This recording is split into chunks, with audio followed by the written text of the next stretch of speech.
نبی کریم صلی اللہ علیہ وسلم کی استعمال کردہ غذائیں نہ صرف لذت میں بہترین ہیں بلکہ غذائیت سے بھی بھرپور ہیں، اور ان کے فوائد آج 1400 سال سے زائد عرصہ گزرنے کے بعد غذائی ماہرین اور نیوٹریشنسٹ بیان فرما رہے ہیں۔ جیسے کہ کدو شریف، لوکی، ارشاد علی شان ہے، اے لوگو لوکی یعنی کدو کھایا کرو کیونکہ یہ عقل میں اضافہ کرتا ہے اور دماغ کو مضبوط کرتا ہے۔ اور آج سائنس کیا کہہ رہی ہے؟ کیلوریز اور فیٹس بہت کم ہیں اس میں، but it is rich in fibre, digestive system کے لیے بہترین ہے۔ 96% پانی ہے کدو شریف کے اندر، تو اس کا کولنگ امپیکٹ آتا ہے، دماغ کو اور جسم کو ٹھنڈا کر دیتا ہے۔ اور صدیوں سے کدو شریف کو چائنیز اور آیورویدک میڈیسن میں یوز کیا جاتا ہے۔ اور انار کے بارے میں ارشاد علی شان ہے، ایسا کوئی انار نہیں جس میں جنتی اناروں کا دانہ شامل نہ ہو، اور سائنس کہتی ہے کہ انار اس وقت کرۂ ارض پر موجود صحت بخش ترین پھلوں میں سے ایک پھل ہے۔ تو جناب غذائیں تو بہت سی ہیں، اگر جنرل بات کی جائے تو نبی اکرم صلی اللہ علیہ وسلم کس قسم کی غذائیں استعمال فرماتے تھے؟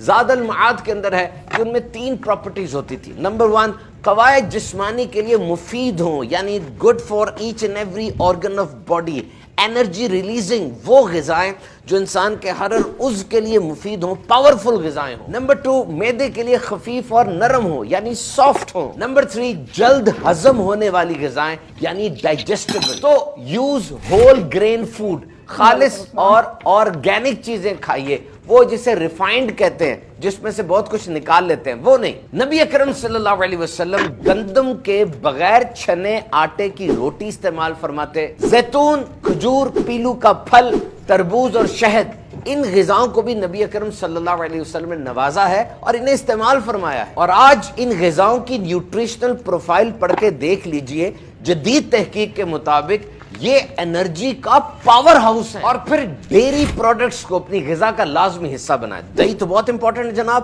نیچرل پروبایوٹک ہے، یعنی پیٹ کے اندر جو دوست جراثیم ہے، فرینڈلی بیکٹیریاز ہیں، ان کو یہ اسسٹ کرتی ہے۔ نبی کریم صلی اللہ علیہ وسلم کبھی خالص دودھ نوش فرماتے، کبھی خالص دودھ میں پانی ڈال کے نوش فرماتے، اور کبھی کشمش اور کھجور پانی میں ملا کر نوش فرمایا کرتے۔ And now protein is the king of nutrients, اپنی غذا میں پروٹین کو ضرور شامل کیجئے۔ And meat is a high quality protein, گوشت کے اندر 9 اہم امائنو ایسڈز ہیں جو انسان کی گروتھ کے لیے بہت ضروری ہیں۔ اور عام طور پہ جو بچے جن کا HB خون کا لیول کم ہوتا ہے، پیلے پیلے چہرے ہوتے ہیں، قد بھی چھوٹے ہوتے ہیں، سیب بھی کھلانا چاہیے آئرن کی کمی پوری کرنے کے لیے، لیکن یاد رکھیے گوشت از دا بیسٹ، اس میں موجود وائٹامنز، زنک، آئرن کا خزانہ بچوں کے اندر غذائیت کی اس کمی کو پورا کرتا ہے۔ اور نبی مکرم صلی اللہ علیہ وسلم نے گوشت کو کھانوں کا سردار فرمایا ہے۔ آپ کی خدمت میں بکری کی ران کا بھنا ہوا گوشت پیش کیا گیا، یہ آپ کو بہت پسند تھا۔ حضرت ابو ہریرہ رضی اللہ تعالیٰ عنہ سے روایت ہے،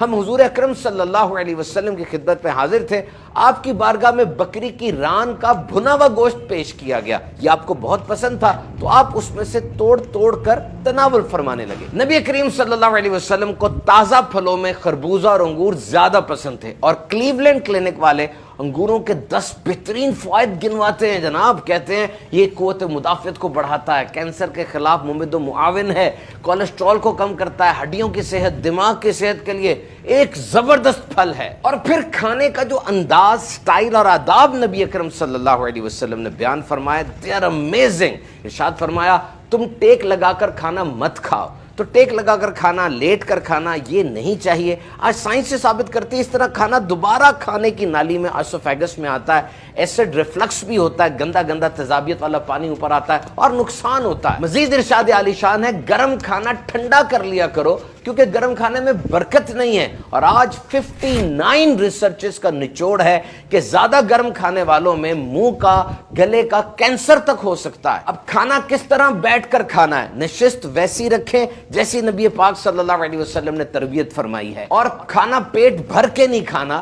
حدیث پاک میں ہمیں 1/3 کا فارمولا ملتا ہے، یعنی پیٹ کے 3 حصے کیے جائیں، ایک کو پانی سے بھرا جائے، ایک کو کھانے سے، اور ایک حصہ خالی رکھا جائے۔ اور بڑے بڑے گیسٹرنٹولوجسٹ آج یہی تو بات کر رہے ہیں کہ جناب آپ بیماریوں سے بچنا چاہتے ہیں تو پیٹ بھر کے کھانا نہ کھائیں۔ تو آج دنیا کی 48% آبادی کو کھانے کے مسائل ہیں، دونوں طرح کے، کچھ لوگ ایسے ہیں جو زیادہ کھا کے موٹے ہو رہے ہیں اور بعض ایسے جن کے پاس کھانے کو ہی کچھ نہیں ہے۔ تو دنیا میں کسی بھی کام کو کرنے کا بہترین طریقہ وہی ہے جو اسلام نے ہمیں سکھایا اور بتایا ہے۔ 8 ارب افراد دنیا میں زندہ رہنے کے لیے کھانا تو کھائیں گے، لیکن انداز کیا ہونا چاہیے؟ آئیے دین اسلام سے سیکھتے ہیں اور اسی پر عمل کرتے ہیں۔